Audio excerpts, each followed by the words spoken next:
A big hello and a warm welcome to all of you amazing and beautiful people out there. Welcome to my channel, The Twin Flame Union.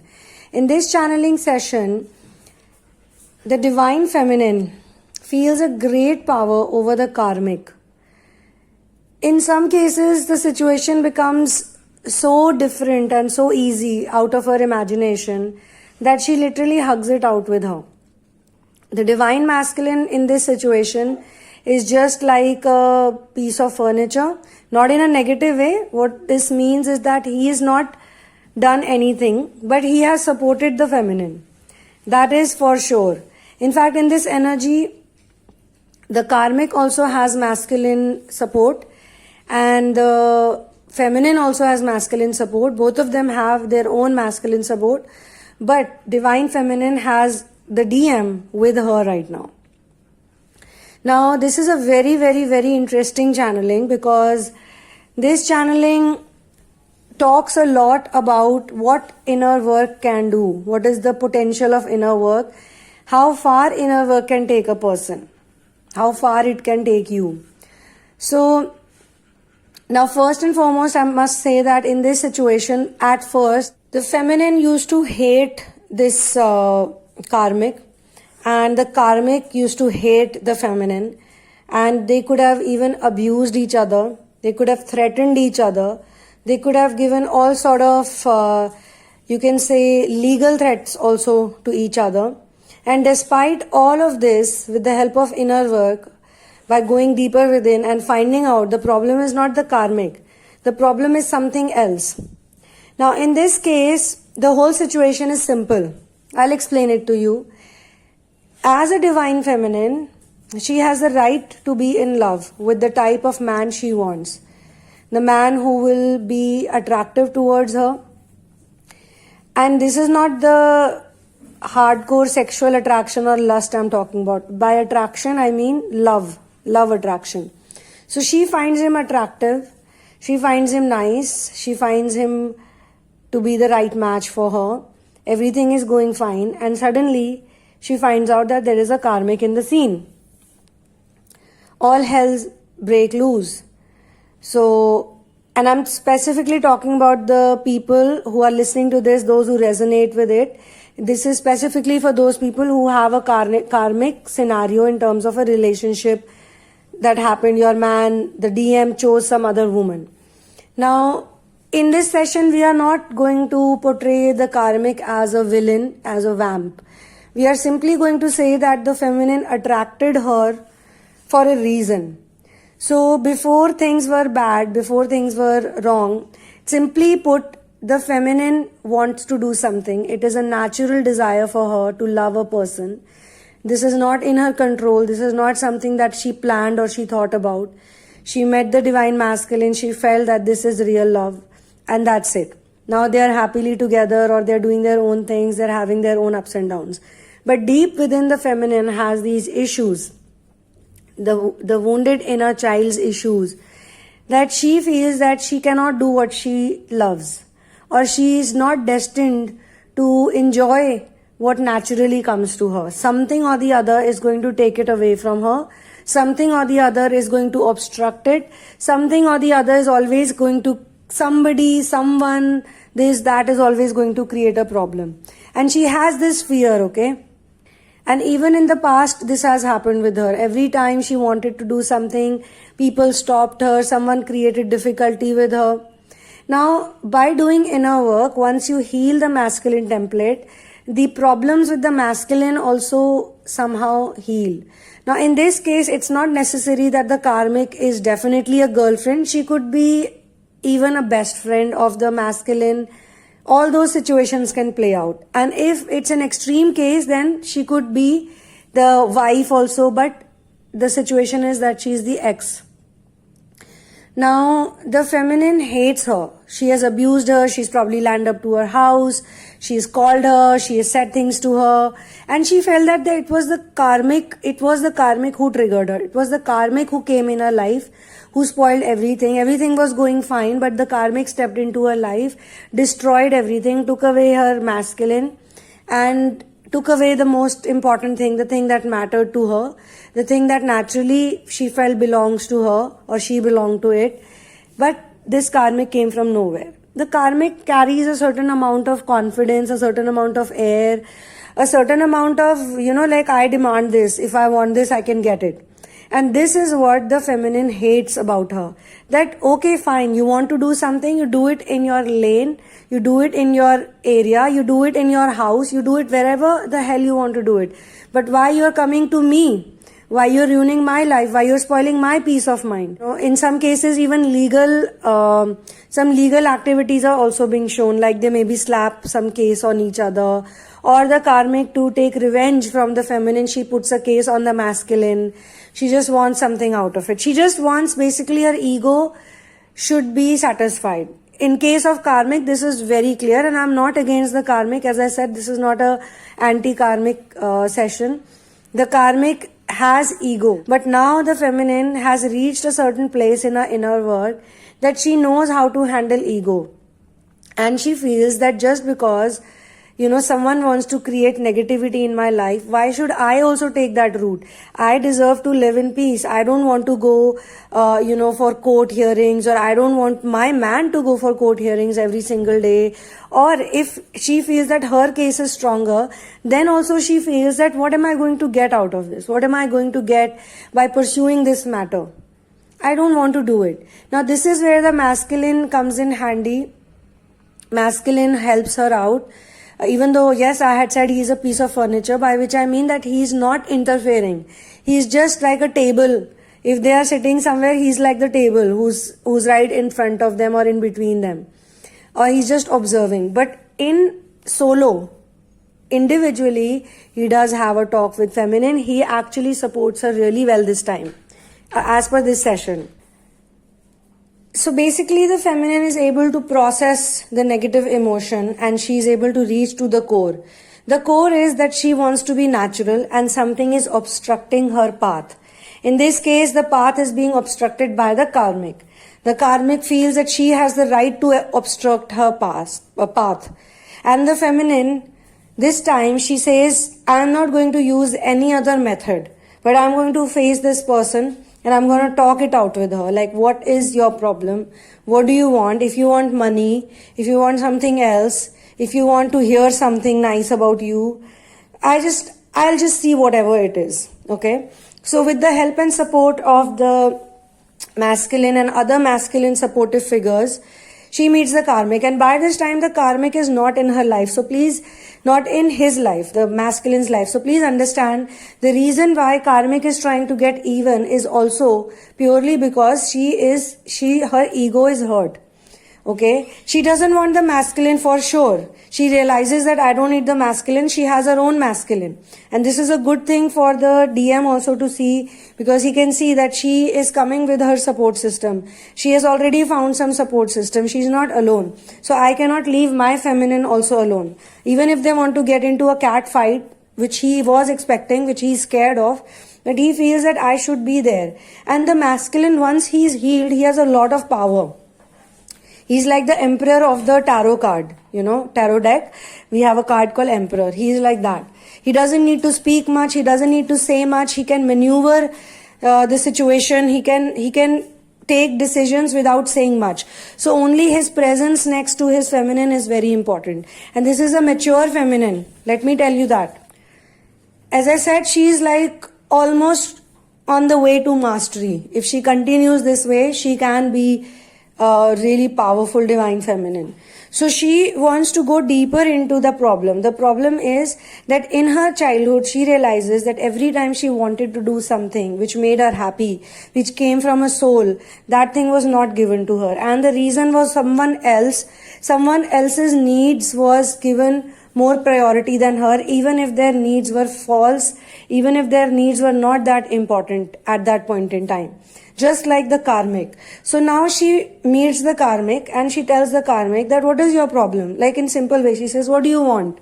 You tell me what do you want. Okay, I'm not in the mood of fighting because I feel it's complete total wastage of time. You and me fighting, like you don't want to be with this person. You have your own life. You have your own setup. Then why are you wasting my time? And why should I also waste your time? because she's mature, so she's able to control the emotions of the karmic. The karmic must have thought that this woman will come and she'll scream and shout and she'll say this, she'll say that.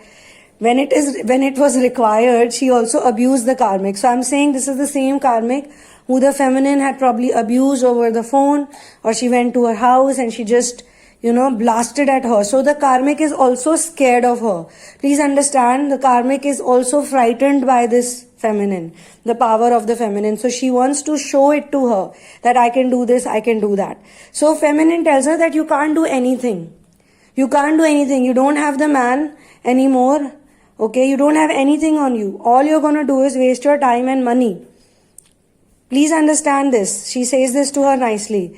I am willing to help you out. If you need some help, I'm willing to help you out, but you are not going to interfere in my life anymore. Something like you give it to me on a piece of paper. You give it to me in writing that you're not going to come close to us. We don't want you.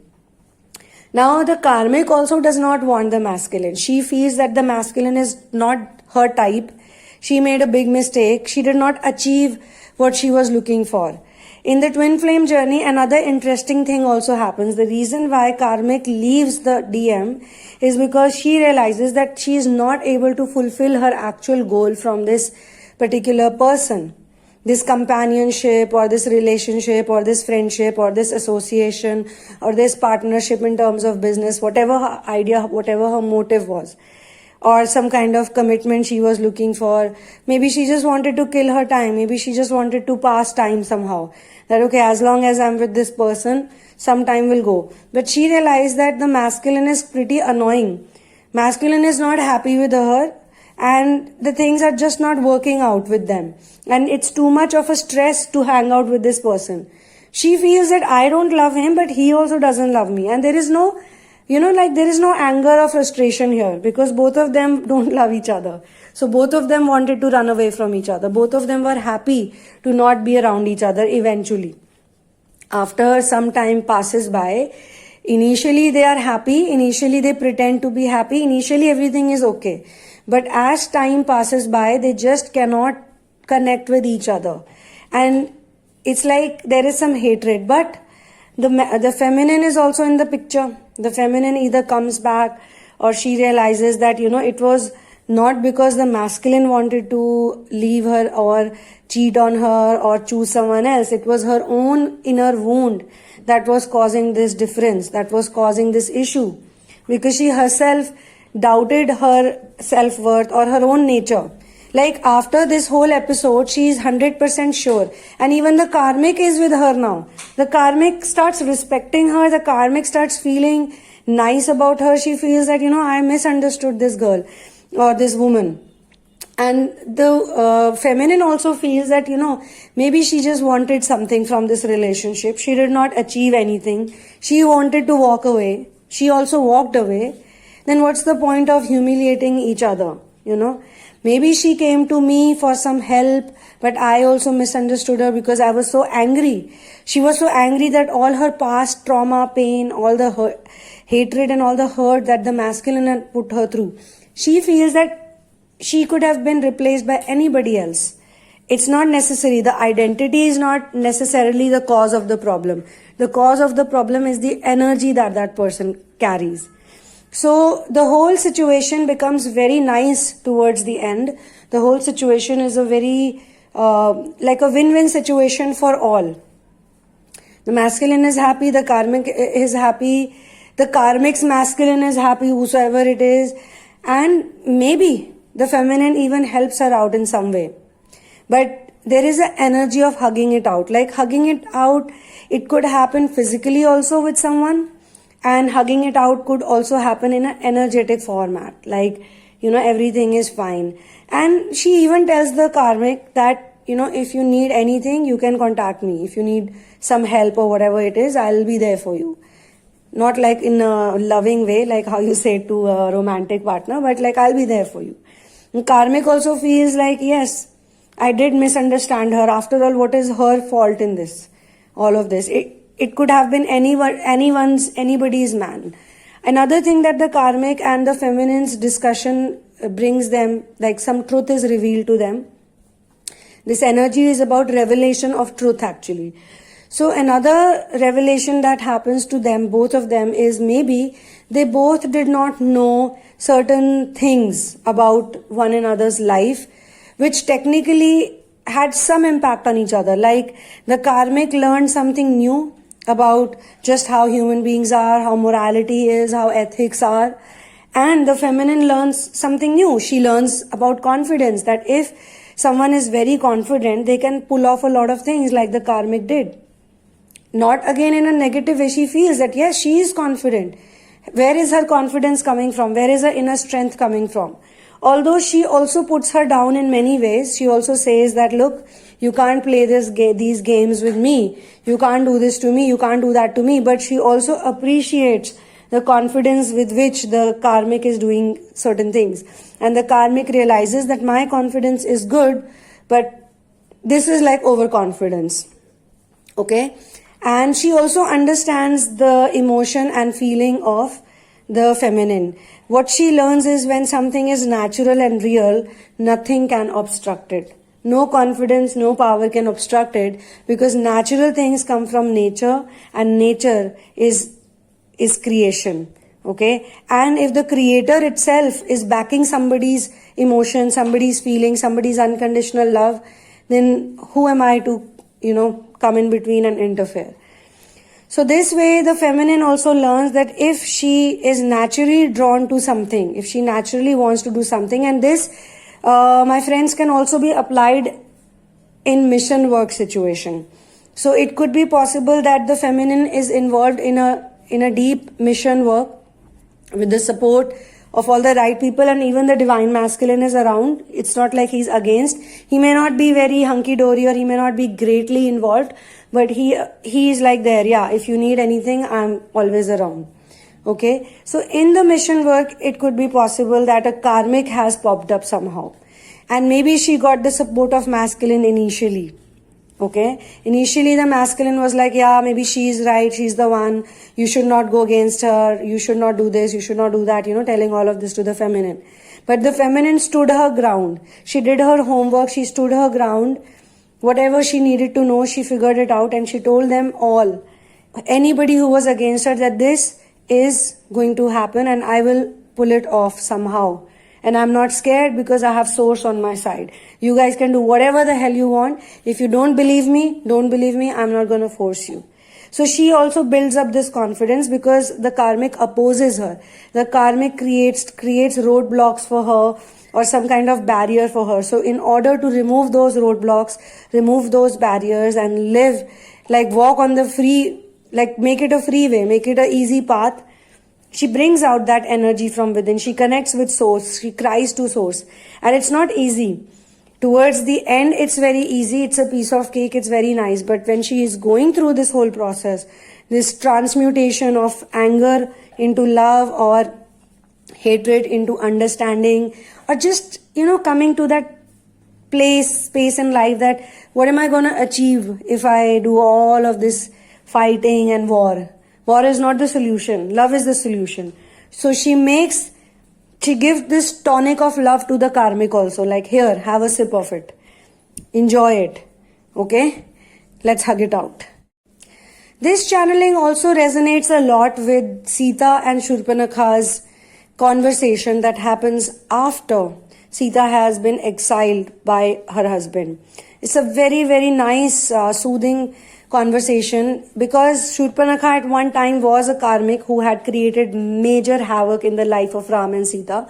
And obviously Ravan abducted her. So those of you who know the story of Ramayana, you would know that Shurpanakha, the demoness, was Ravan's sister, and she fell for Ram, and she went and proposed to Ram. Ram refused, and she thought that Ram is refusing because of Sita, because he has such a beautiful wife, or he's in love with his wife. So she tries to attack her, she tries to kill her.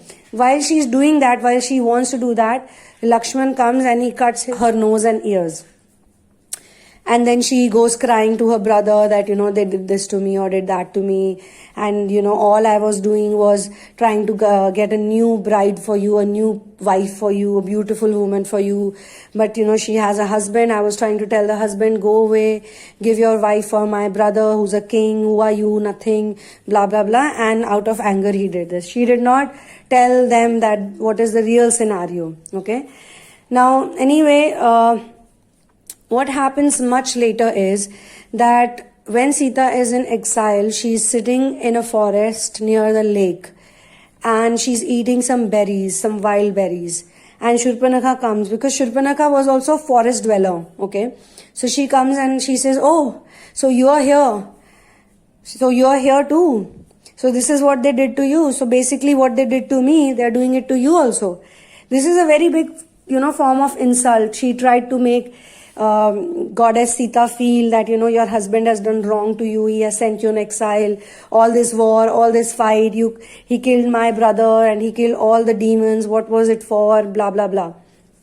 Was it just because he eventually had to do this to you? So all women basically, whether it's you, whether it's me, whether it's you a goddess or whether it's me a demoness, we are in the same category eventually. This is what men do to women in this society. So what about this now? Can you explain this? It is also said that when Sita was in the forest, when Sita was exiled, all the forest beings were very sad for her. She was a goddess that everyone loved. Everyone, even Ram loved her the most. So it was painful. The trees were very sad. The animals were very sad. The birds were very sad. All of them were crying. The snakes were crying because she is a nature being. She took birth literally from the womb of earth. She actually was found from earth.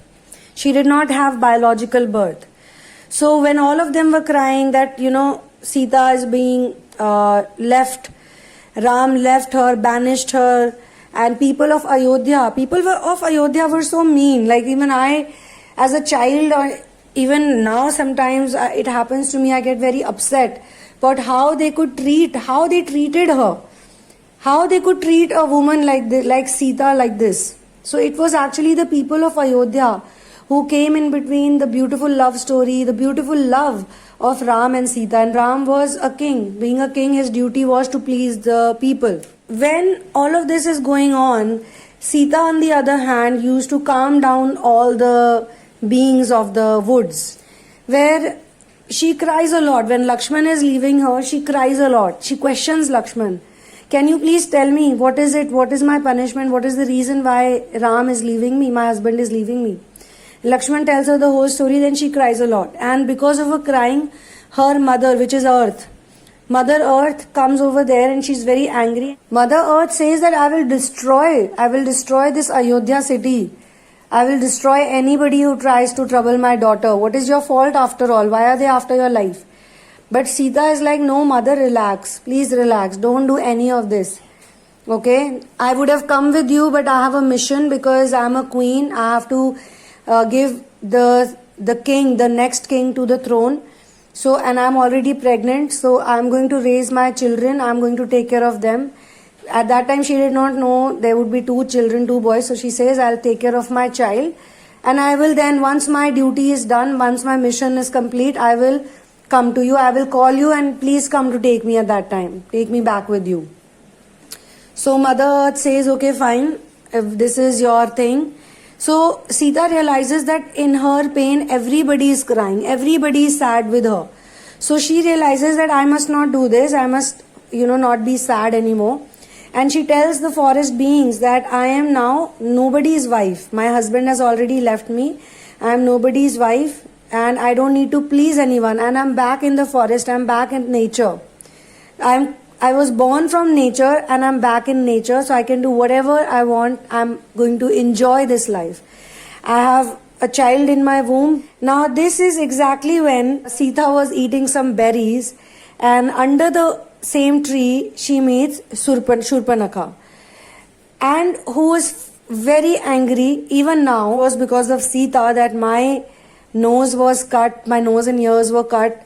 It was because of Sita that the whole thing of Ravan's death, Ravan's killing happened because of Sita. So she had a lot of anger.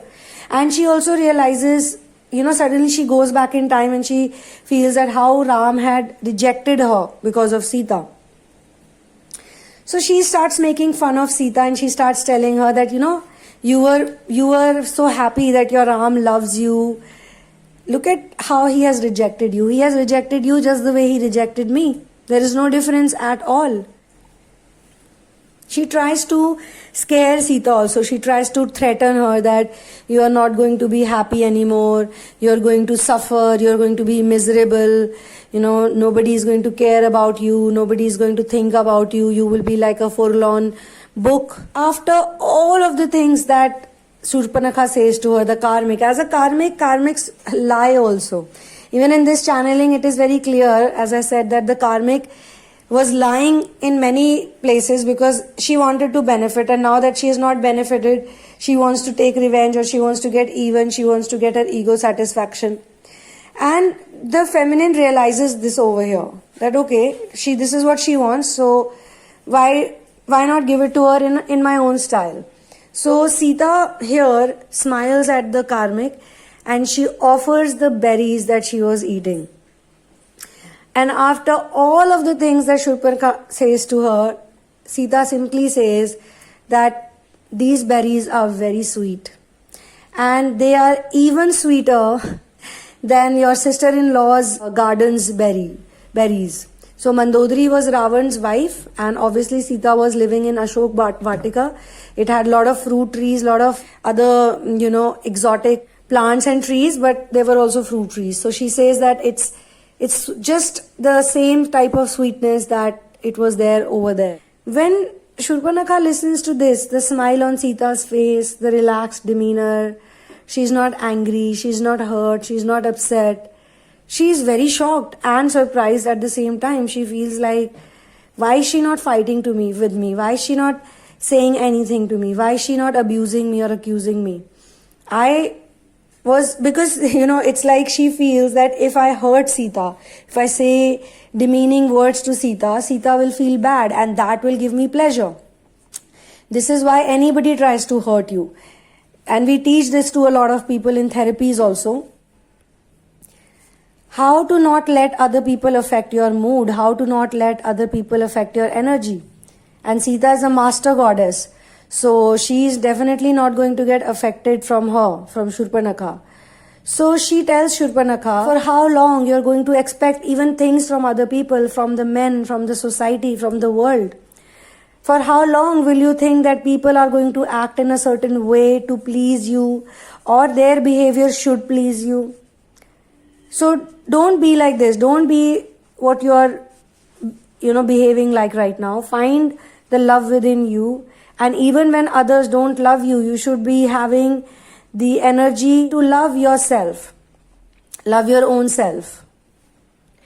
Shurpanakha feels that, she tries to tell her that, don't you feel that you did not get justice, or the way you have been exiled by your own husband, don't you feel that this is wrong? And to this Sita says that no, it's not wrong, because the person who troubled me, that person is already dead. That person has already received punishment. And if my husband did not love me, if my husband did not care for me, he would not have looked for me, because nobody knew that Ravan had kidnapped me. Nobody knew. It was impossible. He looked for me from one forest to another forest. He was on foot. He was walking. He walked to where I was. So my justice was given to me, so I don't have any other expectations. And even at this point in time, Shurpanakha has a lot of ego, and she says that you think that you got justice, but I'm the one who's got justice, because your husband denied me. He refused my love or my companionship. And look what happened to him. He is simply unhappy. All of you are unhappy. You are never at peace. But I am at peace. Look, I am here and there. To this, Sita says that if you are happy, if you feel that justice has been served to you, why are you so angry? Why are you roaming here and there? Why are you telling me all these? Look at you, your body language, your energy, you're full of hatred. You have still not moved on from that place. So you are repeatedly getting hurt every single day, because because you're allowing those events to take over you and control your life.